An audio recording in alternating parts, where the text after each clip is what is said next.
The last ferry should have left without me. That was the plan. Not mine. Theirs. I was supposed to stand on the pier in the rain, barefoot inside ruined heels, with my coat gone, my phone dead, my bag missing, and a false police complaint waiting for me on the mainland. I was supposed to watch the ferry pull away from Hollowmere Island and understand, finally, that Paige Merritt had not simply broken up with me. She had arranged my disappearance from my own life. My name is Cora Ellison, and until that night, I believed betrayal would feel hot. I thought it would burn. Instead, it felt like seawater in November. Cold first, then deep, then everywhere. The ferry terminal at Black Key Pier was almost empty by the time I reached it. Rain came sideways off the harbor, blown hard by a wind that made the metal signs rattle against their posts. The ticket office was closed. The snack kiosk had its shutters down. The benches gleamed black with water. Beyond the pier lights, the ferry waited with its engine running, a long white shape moving restlessly against its ropes. The North Wake. Last crossing of the night. Last way off the island until morning. I could see people boarding through the yellow-lit gangway, hunched under umbrellas, dragging wheeled bags, rushing toward warmth and dry seats. Normal people. People with wallets. People with tickets. People whose girlfriends had not smiled across a ballroom 20 minutes earlier and whispered, "You should have stayed useful." Paige had always been good at whispering the cruelest thing in the room. She said it after the donor dinner, after the accusation, after her new fiancé put one hand on Paige's shoulder and looked at me like I was a stain that had learned to speak. New fiancé. That still felt unreal. Not because Paige had moved on, because she had done it while I was still paying half the rent on the apartment she called temporary. Hollowmere Island was supposed to be my professional comeback. That was how Paige sold it to me. 3 days designing the launch installation for the Brine Glass Arts Residency. A wealthy new retreat built inside an old salt warehouse above the harbor. Donors, collectors, press, trustees. A room full of people who could change the next 5 years of my work with one introduction. I made immersive scent and light installations. That sounds pretentious when I say it like that. Paige always said it sounded expensive, which was why she liked managing me when we were together. I built rooms out of memory. Cedar smoke and low amber bulbs for childhood kitchens. Cold violet light and damp stone for grief. Oranges and salt air for summer windows left open too late. Before Paige, I had nearly been successful. After Paige, everything I made seemed to pass through her hands first. She booked the clients. She negotiated the contracts. She told me which ideas were too strange, which invoices were embarrassing, which people needed charm instead of truth. She took 15%, then 20%, then whatever she called recovery costs after our breakup, because she said I owed her for all the work she had done turning my art into something people could digest. When she invited me to Hollowmere, I should have said no. But she said the residency wanted me specifically. She said the donor dinner would be a turning point. She said, "Cora, don't be proud just because I stopped loving you." And because some humiliating part of me still mistook being needed for being wanted, I came. For 2 days, I worked inside the salt warehouse until my hands smelled of mineral fog and burnt sugar. I hung mirrors, I wired hidden lamps. I mixed scent oils in glass bowls and watched strangers step into the room and go quiet. For the first time in months, I felt like myself. Then Paige arrived with Odile Grant. Odile was not what hurt most. That surprised me. She was beautiful in a cold editorial way, with silver blonde hair, a black silk suit, and a diamond ring shaped like a knife. She was also the residency's largest private donor. Of course she was. Paige introduced her as my partner, then later as my fiancé, while watching my face for the fracture. I gave her one. I wish I hadn't.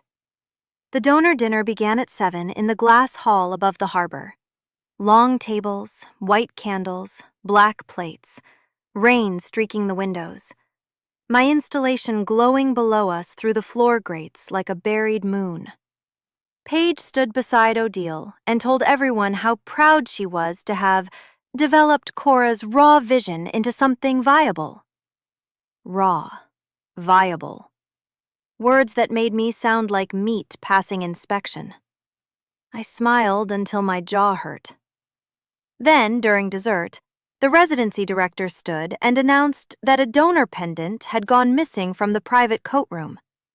Odile's pendant.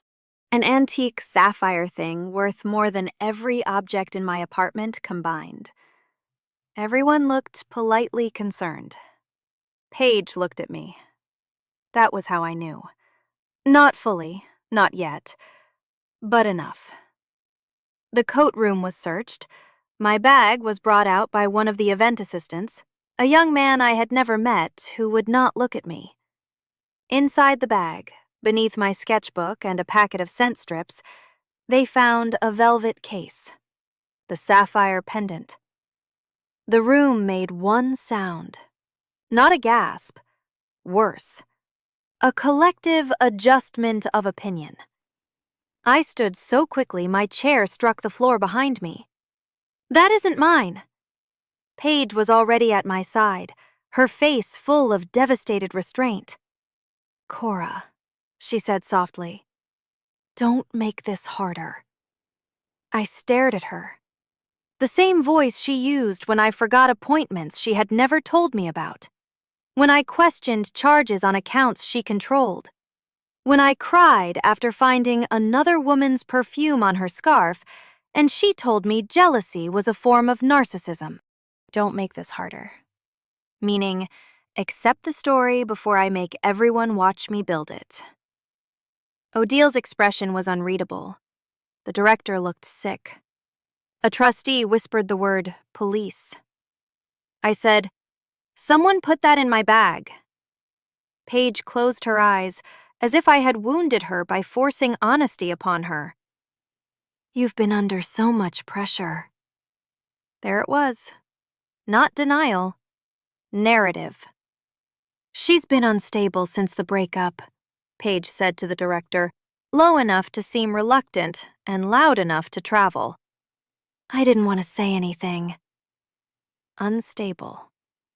The room accepted it faster than it had accepted my art.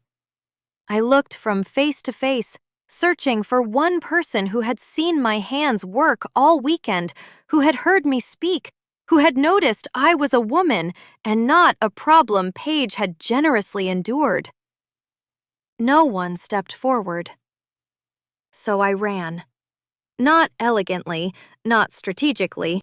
I grabbed the wrong coat from the back of a chair, realized it was not mine, dropped it, and pushed through the glass doors into the service corridor.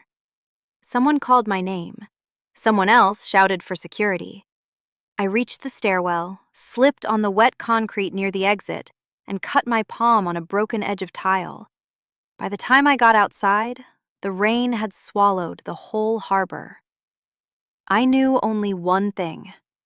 Get to the ferry.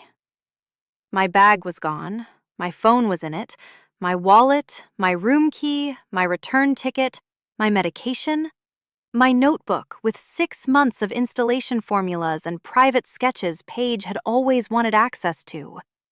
Everything. I reached Blackie Pier with blood drying in my palm and rain in my eyes, and the last boarding call echoing over the speaker.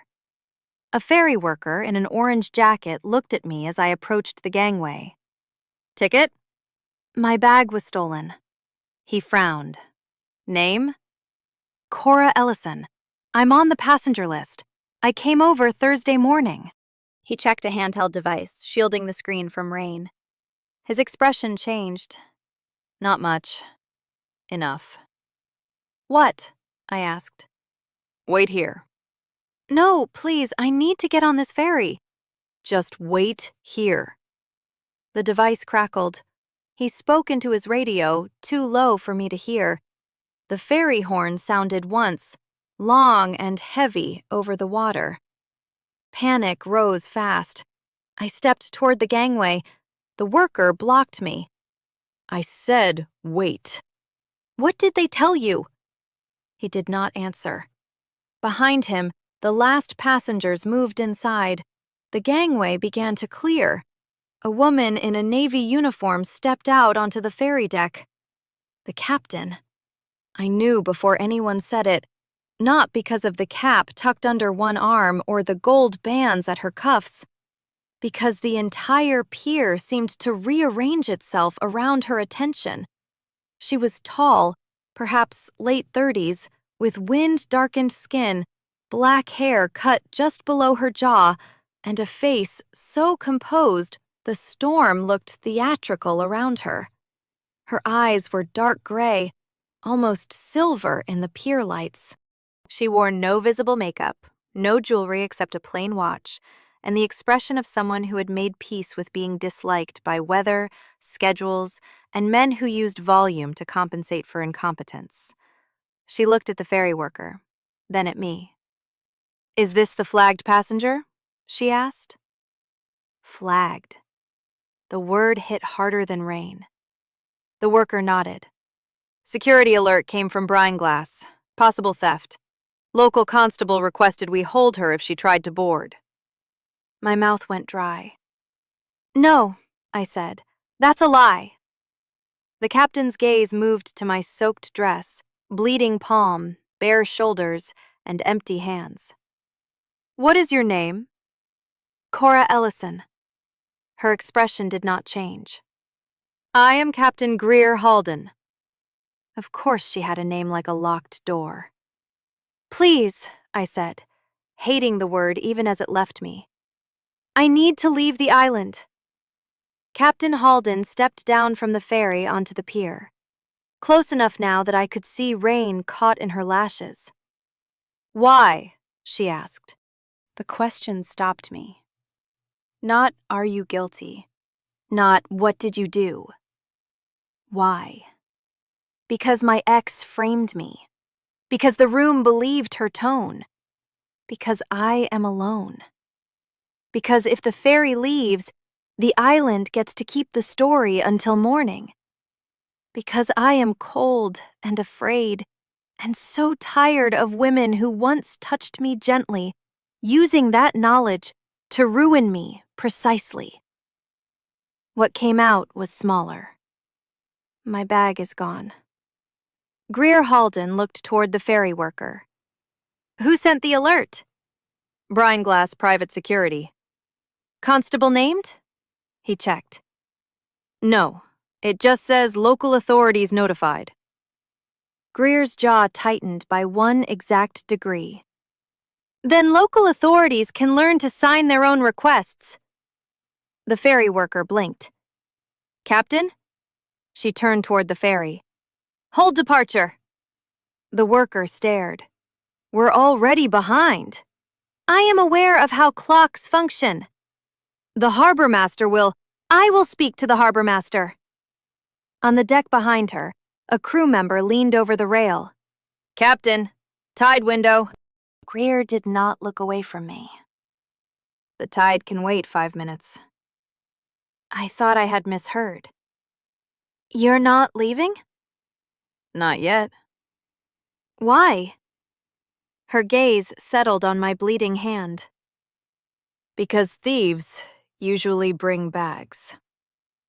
That was the first honest thing anyone had said to me all night. It almost broke me. Before I continue, if you enjoy stories like this and want the extended, bolder versions while supporting the channel, you can find the Patreon details in the description. Greer led me out of the rain and into the ferry's small crew office beside the loading ramp. It smelled of diesel, wet rope, coffee, and old paper. A heater clicked beneath the desk. The window rattled in the wind. A faded safety poster on the wall showed a smiling family in life jackets, all of them far too cheerful about maritime risk. "Sit," Greer said. "I don't need—" "You are bleeding on my floor." I looked down. I was. I sat. Greer opened a metal cabinet and took out a first aid kit. She washed her hands at the small sink, rolled up her sleeves, and returned with gauze, antiseptic, and tape. Her hands were steady. Of course they were. I held out my palm. She stopped before touching me. "May I?" The question was so small I almost missed it. Then I almost cried because no one in the glass hall had asked before handling my bag, my name, my sanity. I nodded. Greer cleaned the cut with efficient care. It stung. I flinched. Her fingers paused. "Still with me?" "Yes." "Good. Good." The word landed too gently. I looked away. Through the window, I could see the ferry deck lights reflected in the wet pier. Crew moved in hard yellow shapes. The engines rumbled under us, restrained but impatient. People on board were probably complaining by now. I imagined them checking watches, grumbling about the weather, unaware that their inconvenience had become the only thing standing between me and a night arranged by Paige. Greer wrapped the bandage around my palm. "Tell me exactly what happened." "You'll think I'm lying." "I will assess the information." That is not reassuring. It is more useful than reassurance. Despite everything, I laughed once. Her eyes lifted briefly to mine. Something shifted there. Not warmth. Recognition, maybe. Then it was gone. So I told her. Paige, Odile, the donor dinner, the pendant appearing in my bag, Paige calling me unstable, the security alert, my missing phone and wallet, the way everyone had believed the story before I finished objecting. I said it badly, out of order, with too much shame in the wrong places.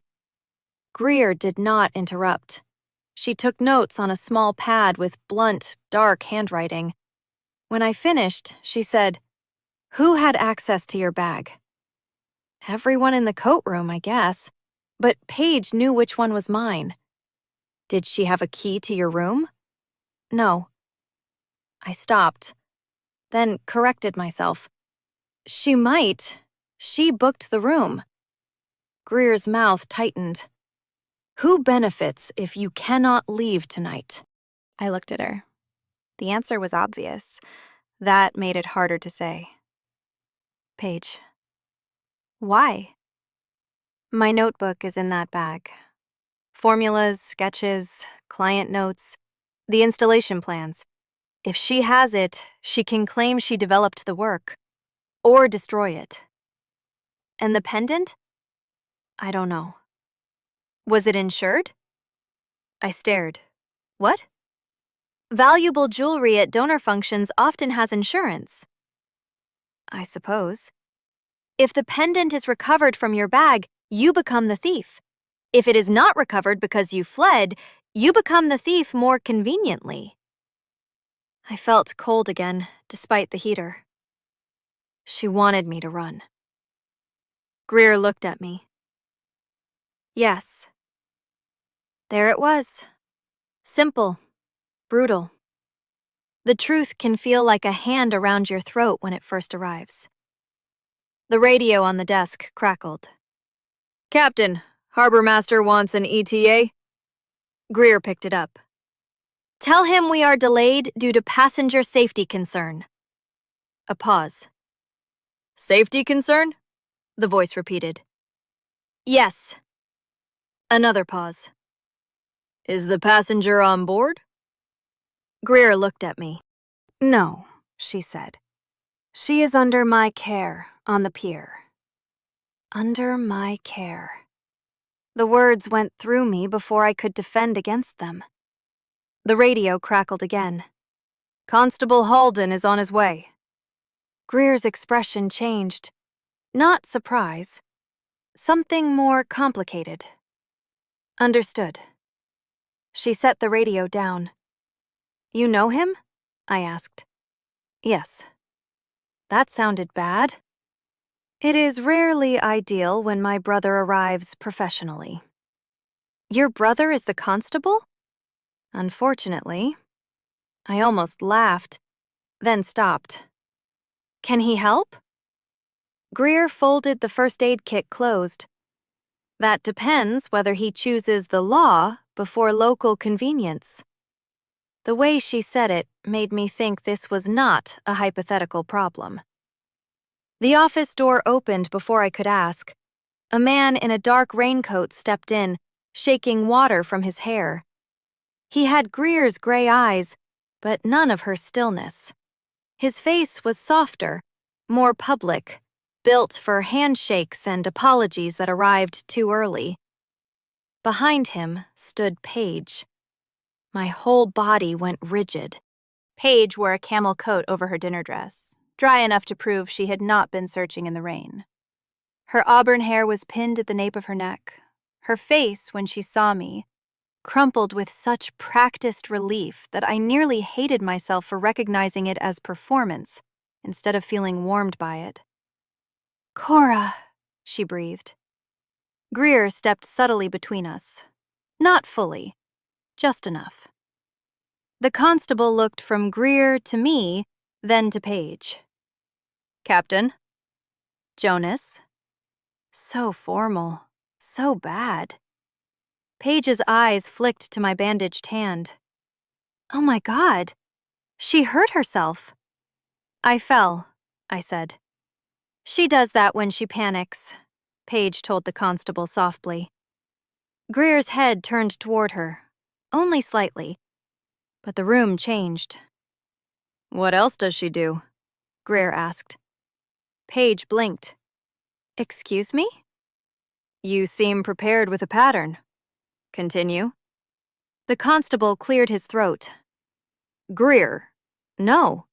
I am interested. Paige recovered, folding concern neatly over irritation. Captain Halden, Cora has been under enormous stress. She isn't a criminal, I never said that. But she took something that didn't belong to her during a very public event and then ran. We only want to get her help before this becomes worse. There it was. Help. The velvet cage.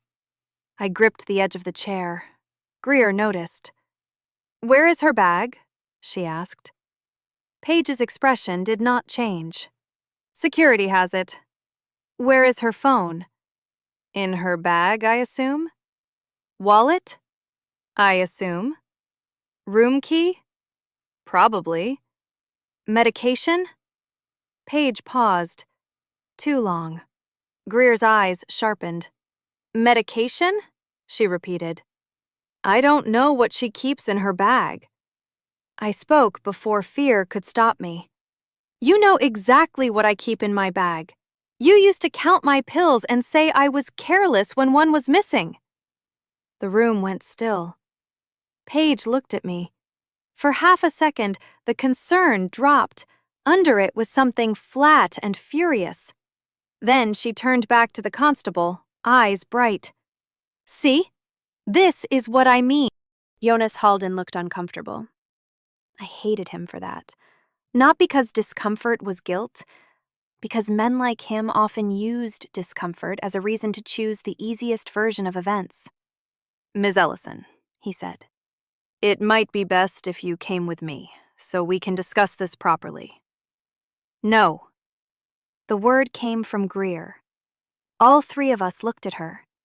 Jonas frowned. Greer?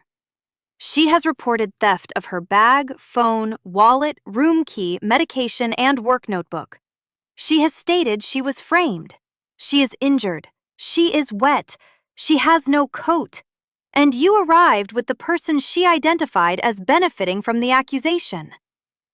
Paige's mouth tightened. That is outrageous. Greer did not look at her. Brother, are you here to take a statement or return her to the room that already convicted her? Jonas looked pained. This is not your ferry business. She was flagged through my passenger system without an official request. That made it my ferry business. The harbor master can wait. We have an entire ferry full of passengers. And one woman on my pier whose belongings were withheld after an unverified accusation. Paige laughed softly. This is absurd. You're delaying a commercial crossing because one upset woman told you a story? Greer turned then, fully. Paige stopped smiling. No, Greer said. I am delaying a crossing because someone used my vessel as the closing door in what appears to be a very untidy trap. For 1 second, no one moved. Then the office phone rang. Greer answered without taking her eyes off Paige. Halden? A pause. Her expression changed. Send it to my tablet. Another pause. Now. She hung up and picked up the device from the desk. What is it? Jonas asked. Greer turned the screen toward him. Pier camera. I could not see the footage, only the reflection of light on Jonas's face as he watched. His expression shifted from irritation to concentration to something like dread. Paige took 1 step forward. What footage? Greer did not answer. Jonas looked up slowly. Paige, he said, why were you at the ferry terminal 30 minutes before Cora arrived? My breath stopped. Paige went still. Greer's eyes moved to mine. The room tilted. What? I whispered. Jonas held the tablet now. Camera shows you entering the passenger office vestibule at 10:18. Paige's smile returned too quickly. I was looking for Cora. With her bag? Greer asked. Silence. The sea wind struck the office window hard enough to make it rattle. Paige looked at me, not with concern now, with hate. For the first time all night, everyone saw it. Then she said, very quietly, you should have just stayed useful. There it was, the whisper from the ballroom, now spoken in front of witnesses. Greer's face went very still. Jonas looked like a man realizing the easy version of the night had just drowned. I should have felt victorious. Instead, I felt hollow. Because proof does not erase how many people were willing to believe the lie before it arrived. Greer stepped toward the door and opened it. Rain roared in. Ms. Merritt, she said, you will wait with Constable Halden outside my office. Paige's eyes flashed. You can't order me. Yes, Greer said. I can. And somehow, she could. Paige left with Jonas. The office door closed. The heater clicked. I realized I was shaking again.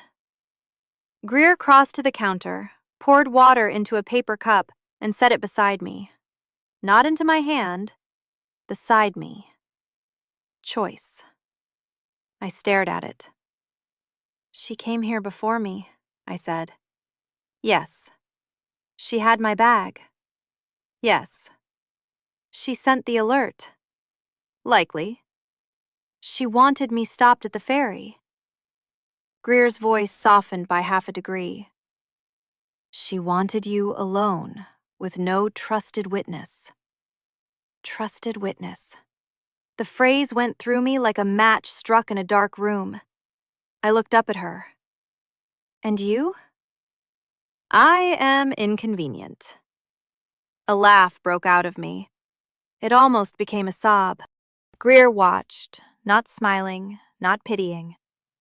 Just there. The radio crackled again. Captain, tide window closing. Greer picked it up. Understood. Are we sailing? She looked through the rain-streaked window toward the ferry, then at me. No, she said. Cancel the crossing. My head snapped up. What? The radio voice crackled in disbelief. Cancel? Stormline has shifted. Passenger safety concern. We stay in harbor. Captain, I said we stay. She set the radio down. I stared at her. You can't cancel the last ferry because of me. I did not cancel it because of you. Then why? Greer looked toward the black water beyond the pier lights. Because the tide is worsening, the storm line has shifted, and I dislike being pressured into departure by people who benefit from haste. That sounds like because of me. No, she said.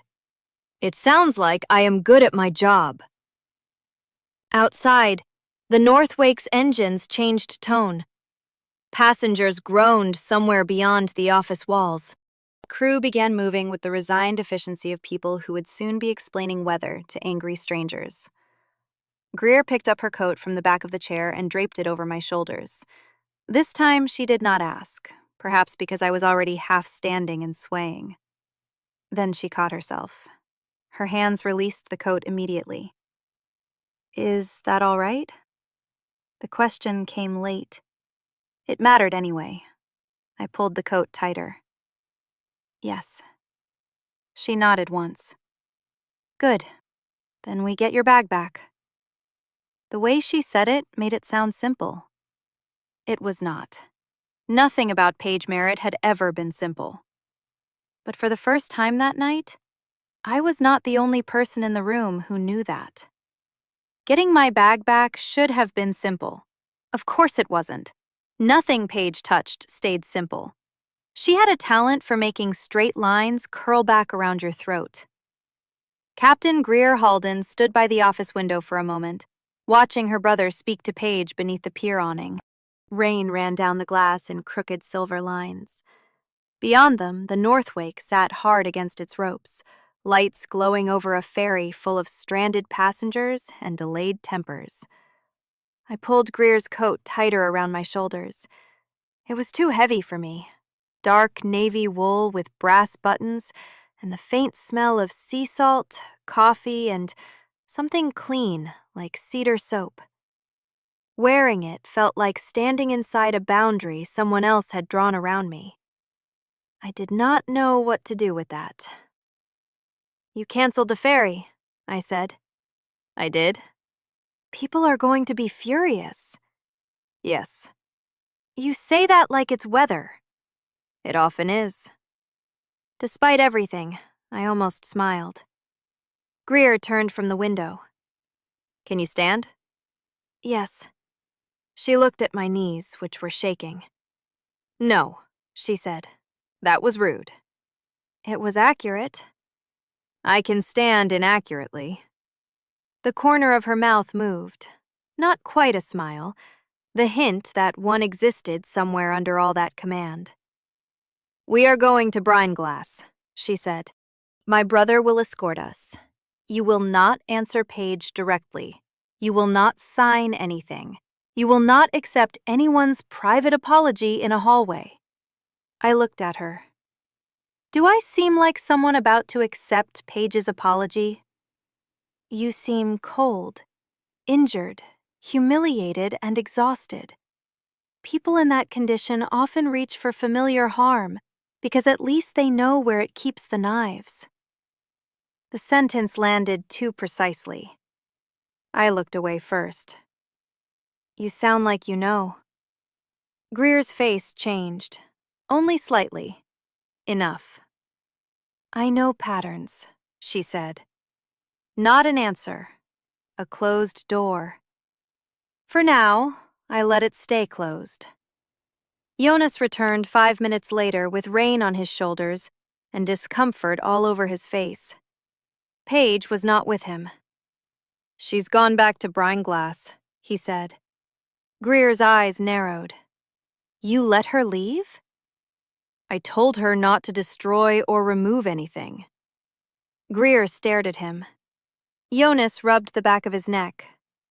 I know. No, Greer said. You clearly don't. He winced. Greer. She arrived at my pier with the accused woman's bag on camera, sent an unsigned alert through private security, and watched you nearly detain the person she framed. Then you let her return to the place where the evidence is kept. Jonas looked at me, shame flickering through his eyes. I'm sorry, he said. I did not answer. Not because I wanted to be cruel, because I had spent too many years rewarding late shame as if it were early courage. Greer picked up the radio and gave instructions to her first mate. Hotel vouchers for stranded passengers, crew on rotation, engine watch, harbor master updated in writing. Every word was clean, clipped, and final. The Northwake might not have sailed, but under Greer's voice, the whole night still moved. Then she took a flashlight from a drawer, handed me a dry wool cap without comment, and opened the office door. The storm struck us immediately. Jonas led the way up the pier toward his waiting car. Greer walked beside me, not touching, close enough that if I slipped, she would not have to reach far. I noticed that, too. I was noticing too much about her. The line of her profile under the pier lights, the way people moved aside when she approached, the small scar cutting through her left eyebrow, the controlled anger she wore as if it had been tailored. This was not the time. My life had just been detonated by my ex-girlfriend and a woman with a sapphire pendant. My bag was missing. My work might already be stolen. I was wearing a ferry captain's coat, bleeding through fresh gauze, and riding toward a room full of people who had believed I was a thief after one convenient scene. Naturally, my body chose that moment to become aware of Greer Halden's hands. Disgusting timing. Human, but disgusting. Brineglass Arts residency glowed above the harbor like an expensive secret. The old salt warehouse had been renovated into glass, steel, and warm stone, its upper hall still lit from the donor dinner.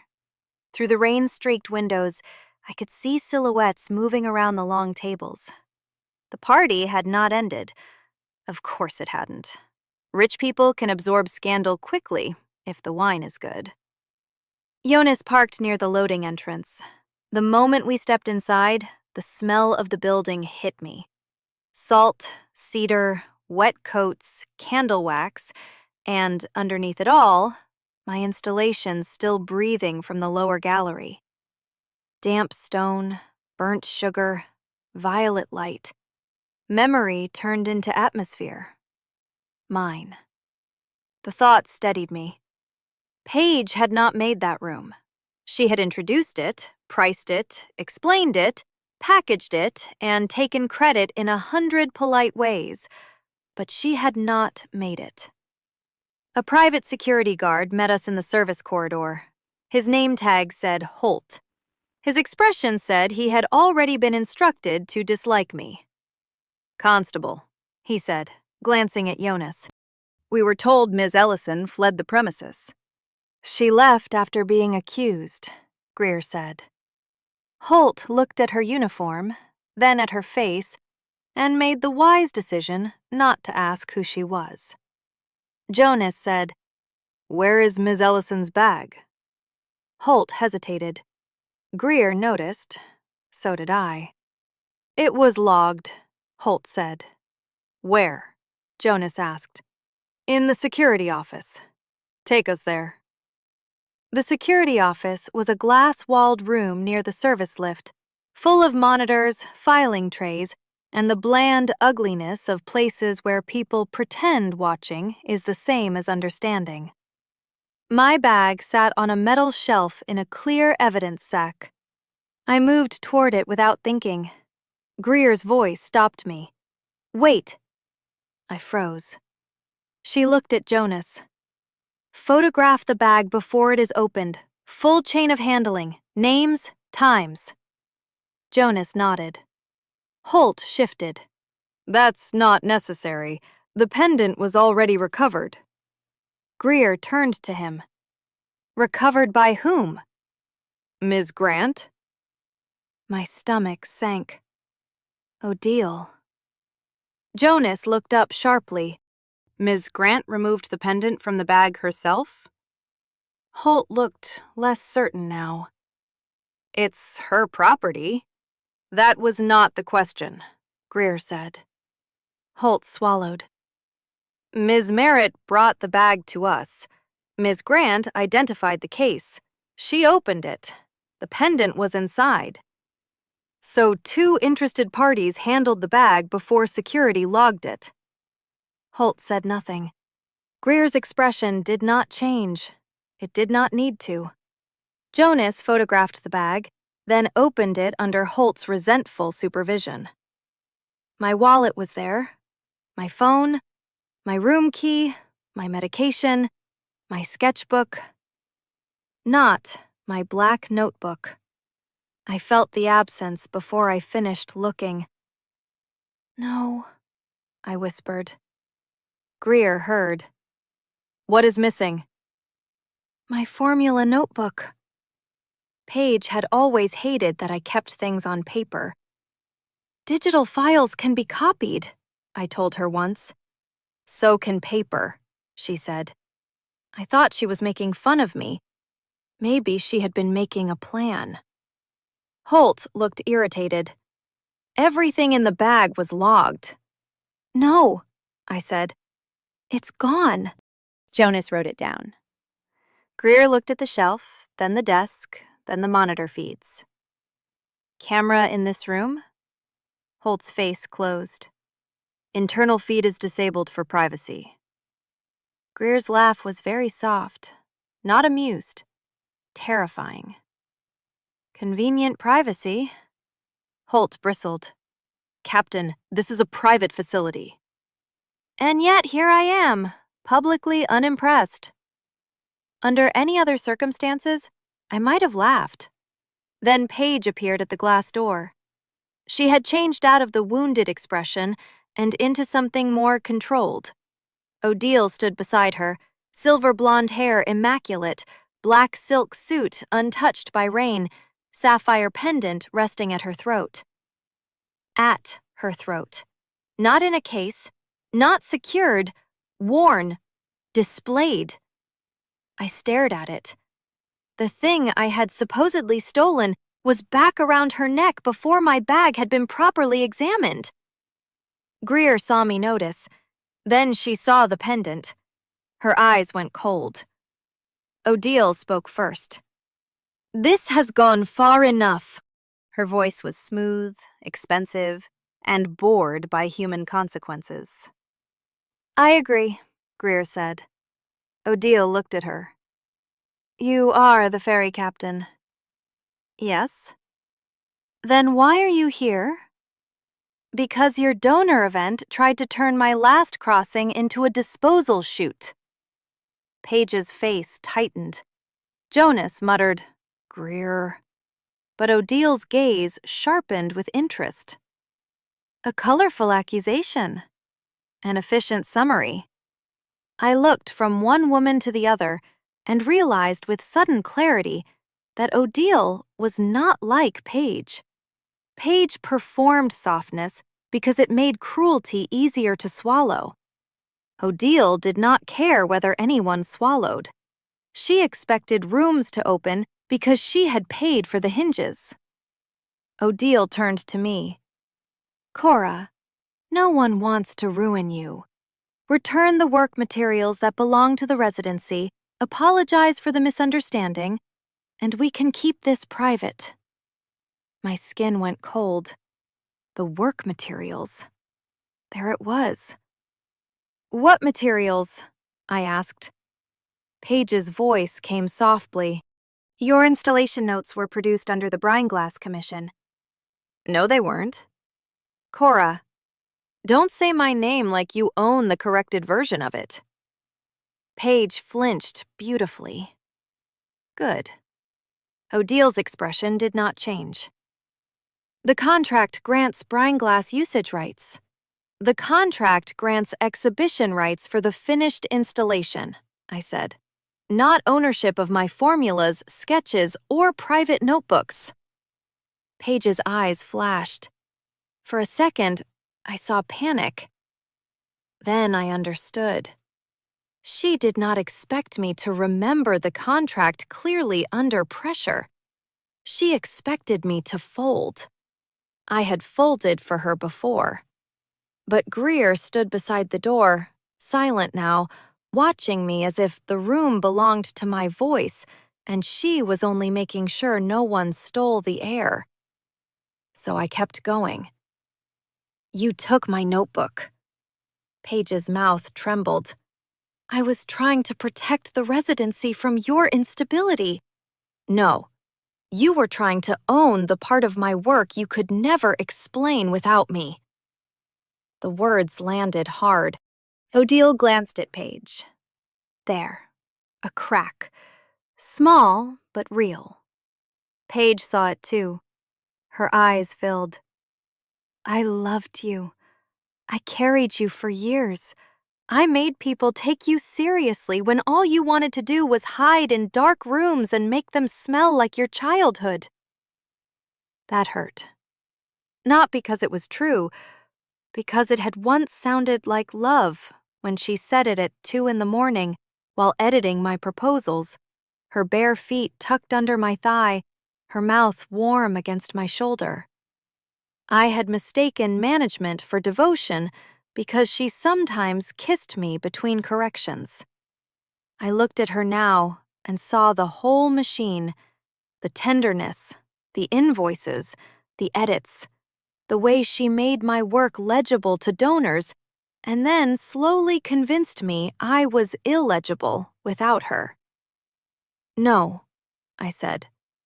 You translated me badly and charged me for the damage. Greer looked down for half a second. I might have imagined the almost smile. Odile's voice sharpened. Enough! This is a professional dispute, not a therapy session. Greer stepped forward. Then produce the notebook. Odile looked at her.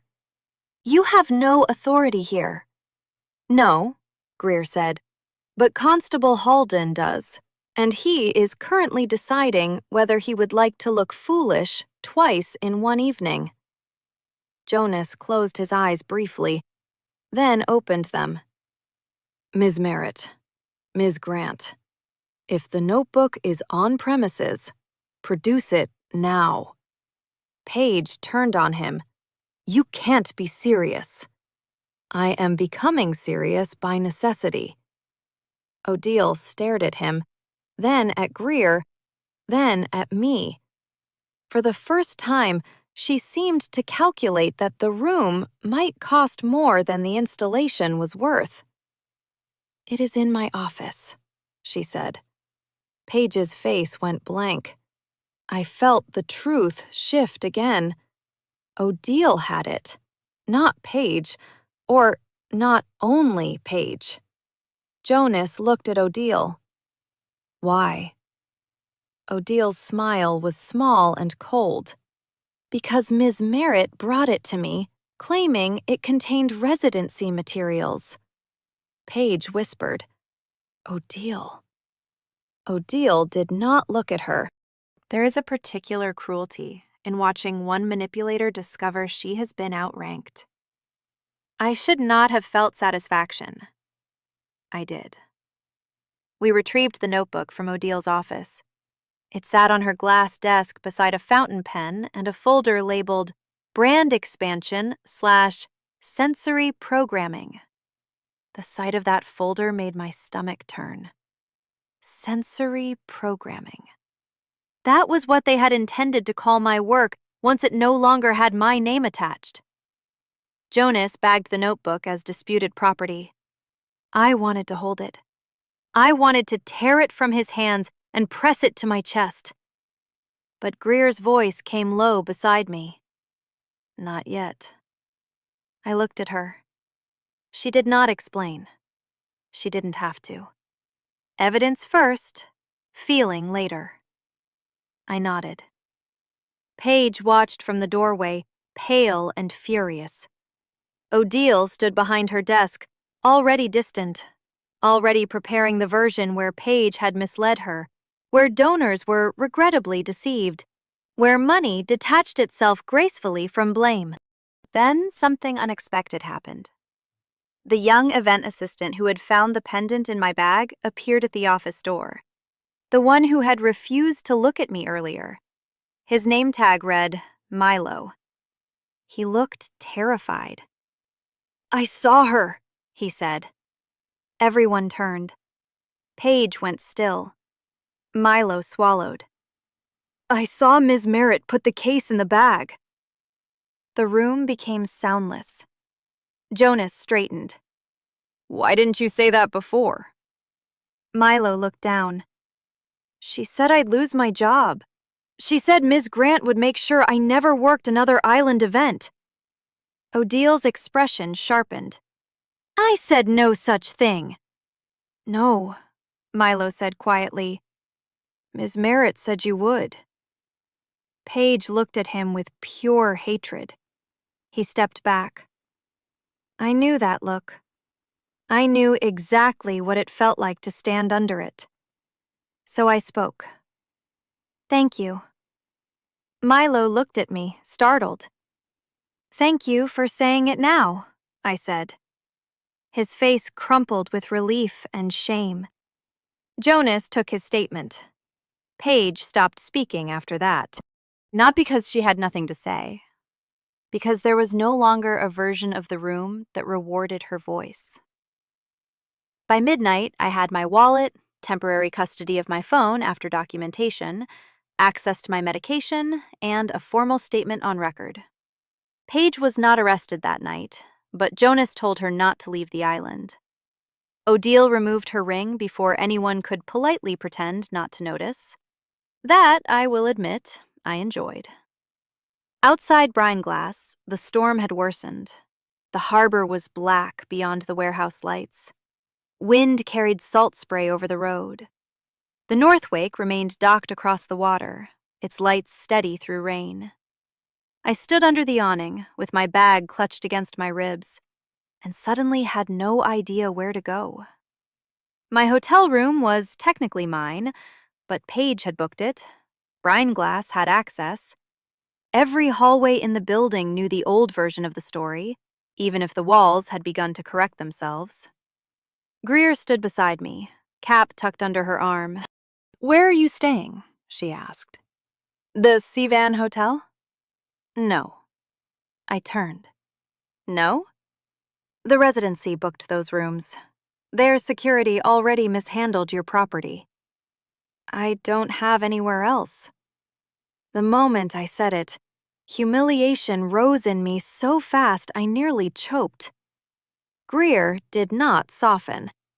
That helped. She simply said, "The ferry has officer quarters." I stared. "On the ferry?" "Yes." "Is that allowed?" "It is allowed when the captain says it is allowed." "That sounds fake." "It is maritime." Despite everything, I laughed. Then I stopped, because the offer settled over me in its full weight. "You don't know me." "No." "You already canceled a ferry." "For weather and passenger safety concern." "Yes." "That passenger being me." "Among others." "You are very difficult." "I am frequently reviewed that way." I looked toward the Northwake, lit against the storm, and felt the terrible pull of safety. Not comfort, not rescue exactly. A door that did not open back toward Paige. Greer watched me without pressing. That was the thing. Paige always pushed and called it guidance. Greer waited and called it nothing. "Yes," I said. Her gaze held mine. "Yes?" "I'll stay on the ferry." She nodded once. Good. The Northwake at night was another world. Without passengers, the ferry felt larger and lonelier. Corridors hummed with sleeping machinery. Emergency lights glowed low along the floors. Rain lashed the windows of the empty passenger lounge. The vending machines buzzed uselessly beside rows of blue seats. Greer led me below the upper deck to a narrow corridor with crew cabins. The officer quarters were small: a bunk, a desk, a sink, a round porthole black with rain, a folded blanket, and a shelf holding 3 books, a chipped mug, and a tin of ginger biscuits. "It locks from the inside," she said. I looked at the door. "Do I need it to?" "Everyone needs doors that obey them." The sentence landed deep. I wondered who had taught her that. Greer placed a towel and a dry crew sweatshirt on the bunk. "I'll be in the bridge office. The night engineer is aboard. First mate is 2 doors down. No one comes in without your permission." My throat tightened. "Thank you." "Don't thank me until morning." "You keep saying things like that." "Because morning has a talent for complicating generosity." There it was again. The door behind her eyes. This time, I touched the handle. "What happened to you?" Greer went still. Too still. I regretted asking immediately. "You don't have to answer." "I know." For a moment, there was only the sound of rain against the hull. Then she said, "My mother lost her boat because people preferred a convenient report." I said nothing. Greer looked at the porthole, not at me. "She ran the old ferry before the Northwake. One winter crossing, a councilman's son overloaded a cargo van against instructions.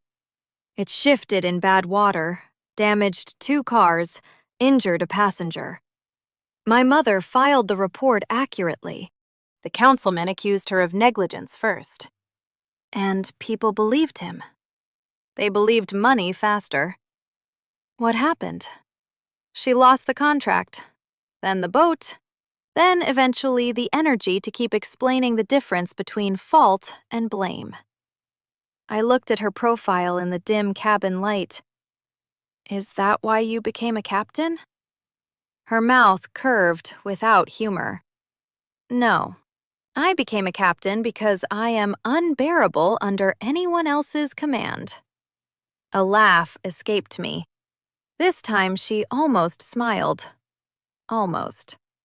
Then she added, quieter, "But I learned early what happens when reports are written by people who benefit from speed." So that was it. Not romance, not pity. A pattern she refused to let repeat on her peer. That should have disappointed me. Instead, it made me trust her more. "I'm sorry," I said. "For what?" "For your mother."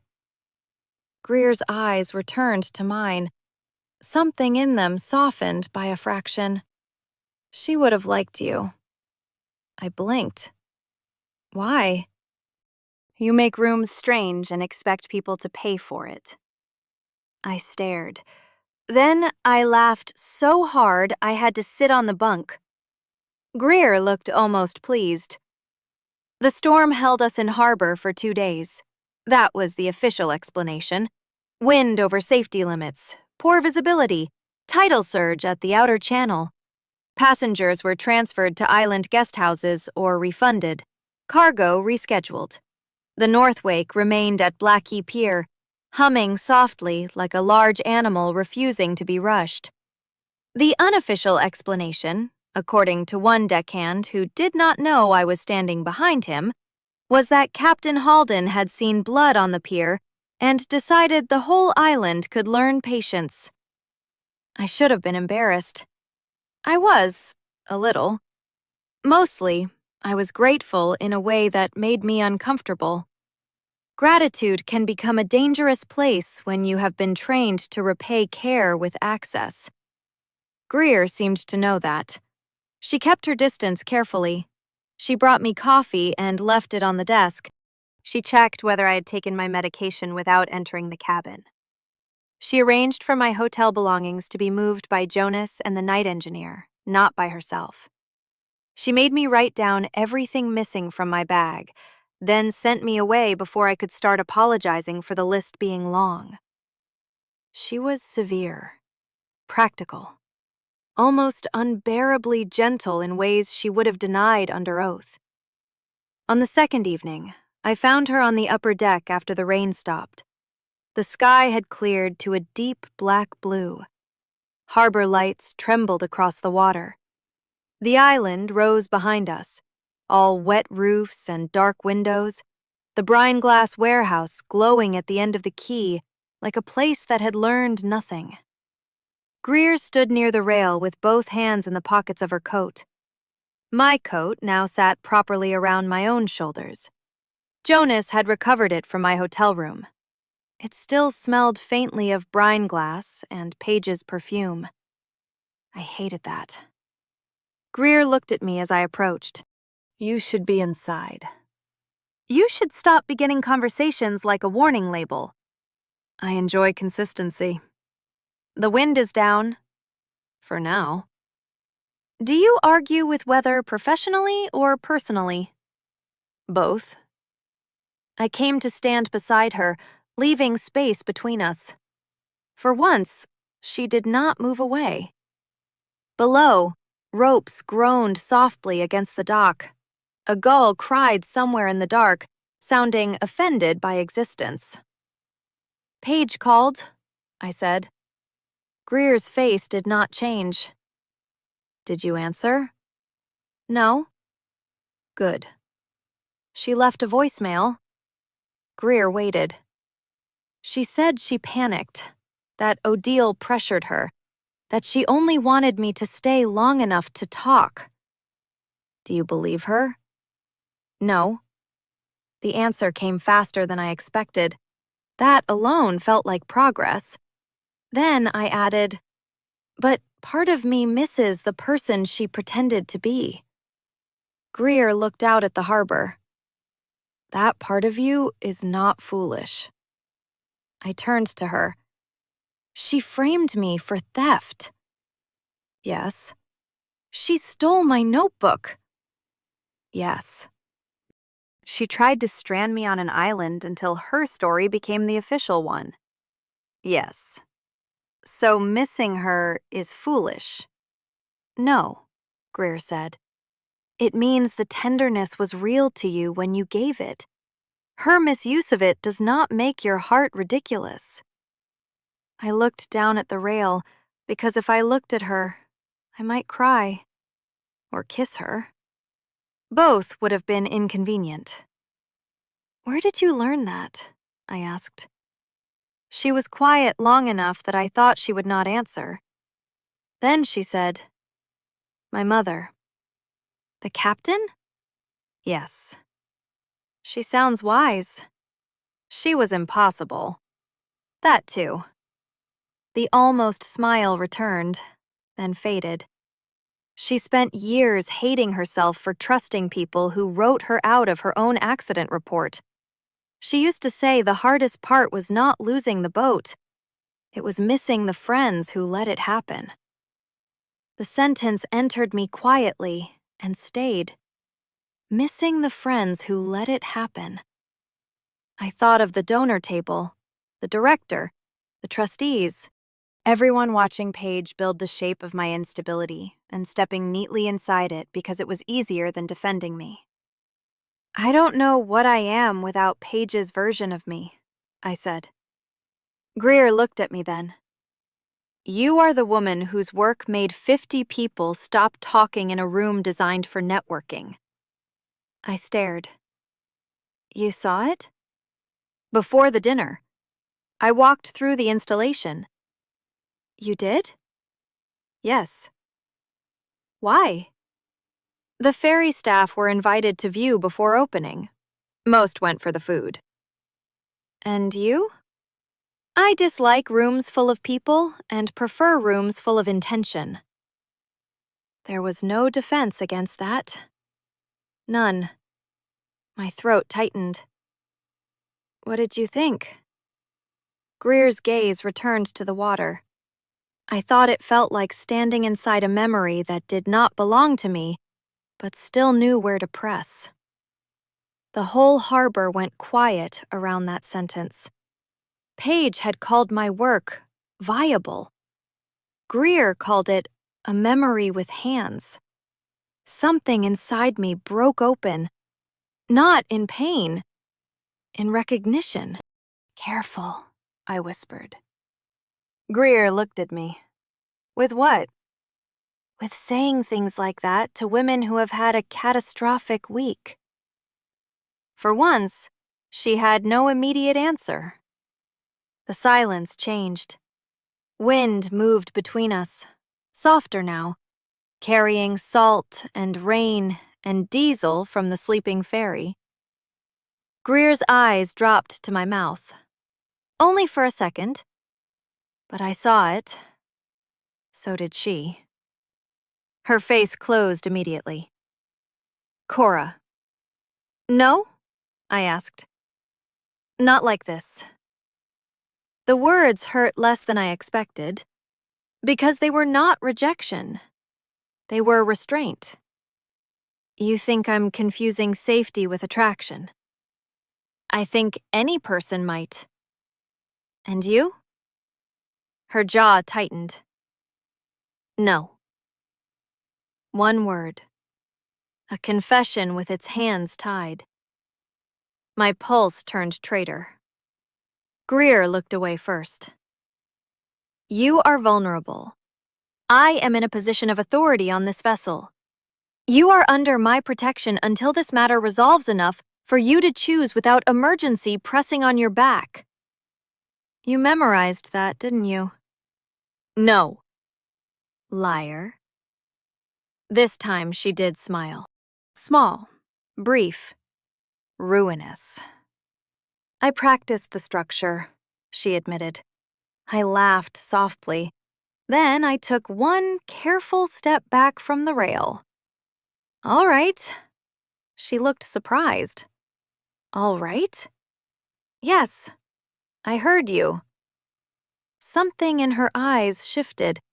Respect, maybe, or relief, or disappointment controlled so tightly it looked like weather. I am very annoying when respected, I said. I suspected. Good. On the third morning, the storm cleared. The Northwake sailed at 8 o'clock. I stood on the open deck as Hollowmere Island pulled away behind us. The harbor grew smaller. Brine glass became a pale block on the shore. Somewhere inside it, Paige was likely making calls, crying to whoever would still answer, explaining that she had been misunderstood by an unstable artist and betrayed by a frightened assistant. But this time, there were statements, footage, my bag logged improperly, Milo's testimony, Odil's office folder, Jonas's report, rewritten with the painful thoroughness of a man making up for laziness, and my notebook. My name was still on it. That mattered more than I expected. Greer stood on the bridge above me, visible through the glass, one hand on the console, speaking to her first mate. She did not look down often, only once. Enough. The mainland appeared after an hour. Gray cliffs, harbor cranes, morning traffic along the coastal road. Ordinary life waiting with no idea how strange it was to arrive back inside it. At the terminal, Jonas met us with 2 officers from the mainland fraud unit. Odile had already released a statement distancing Brineglass from Paige. The residency director sent me an email offering space for healing and continued conversation around artistic partnership, which I forwarded to a solicitor Greer recommended with the subject line, Absolutely not. The solicitor, Mareka Venn, replied within 4 minutes. A promising subject line. I liked her immediately. Paige was questioned that afternoon. Odile too, though I suspected money would soften the chair beneath her. Milo kept his job because the internet found out enough to make firing him expensive. Brian Glass postponed the sensory program indefinitely. My installation closed early, then reopened 2 weeks later under my name only, after legal pressure and a very satisfying amount of public embarrassment. Greer and I did not kiss during any of that. Not on the pier, not in the ferry corridor, not when she returned my notebook in a sealed envelope and I wanted to grab her face purely out of gratitude, attraction, and poor judgment. She remained honorable. It was infuriating. It was also the reason I trusted her. I went home to my small flat above a bakery in Westmere and spent 3 days sleeping, crying, answering legal emails, deleting Paige's old voice notes, restoring access to my accounts, and making the ugliest installation sketch of my life. I called it False Harbor. Black water, white light. A room that smelled of wet wool, cold metal, and oranges rotting under sugar. It was not beautiful. It was mine. Greer texted once the first night. Did you eat? I stared at it for 5 minutes, then answered, badly. Her reply, improve tomorrow. I laughed so hard I dropped the phone on the bed. 3 weeks later, I returned to the Northwake as a passenger. Not fleeing, not stranded, not wearing someone else's coat because mine had been taken. I bought my own ticket, carried my own bag, kept my notebook under my arm like a sacred, ugly little pet. The ferry was crowded with commuters, tourists, and 2 children arguing over a packet of crisps with the intensity of maritime law. The sky was clear for once, the water dark blue and sharp with sunlight. Greer was on the bridge when I boarded. I did not go up. I sat in the passenger lounge by the window and watched the mainland slide away. Halfway across, a crew member came over and said, "Captain says weather is acceptable if you want the upper deck." I looked at him. He looked deeply bored, which meant Greer had absolutely sent him with that exact sentence. I went to the upper deck. Greer stood near the rail, cap under one arm, the wind moving through her short black hair. No storm this time. No crisis. No Paige. No accusation waiting at the gangway. Just sea. And her. You sent for me? I asked. I informed you of acceptable weather. How romantic. Her mouth moved. I am known for it. I came to stand beside her. Not too close. Close enough. For a while, we watched the water. Then I said, I'm not under your protection now. No. And I'm not stranded. No. And this ferry is currently sailing on schedule. Miraculously. So, I said, turning toward her, if I told you I still think about kissing you, would there be a maritime objection? Greer looked at me. The wind pulled at her coat. Sunlight caught the scar through her eyebrow. Her eyes were darker in daylight, less silver, more storm held at distance. There may be several, she said. My stomach sank. Then she added, none I find persuasive. Oh. I stopped breathing. Greer stepped closer slowly. Slow enough for me to move away. I did not. Her hand lifted, then stopped just short of my cheek. May I? The question went through me with more force than any touch could have. Yes, I said. She kissed me on the upper deck of the Northwake, with the sea wind around us and the ferry moving steadily beneath our feet. It was not dramatic. It was worse. It was careful. Greer kissed like a woman who understood the cost of haste. Her hand settled at my jaw, warm and steady, her mouth gentle at first, then firmer when I stepped closer. No taking, no performance, no one writing the moment for me before I could feel it. I kissed her back with every part of myself Paige had tried to turn into evidence. When we parted, Greer rested her forehead briefly against mine.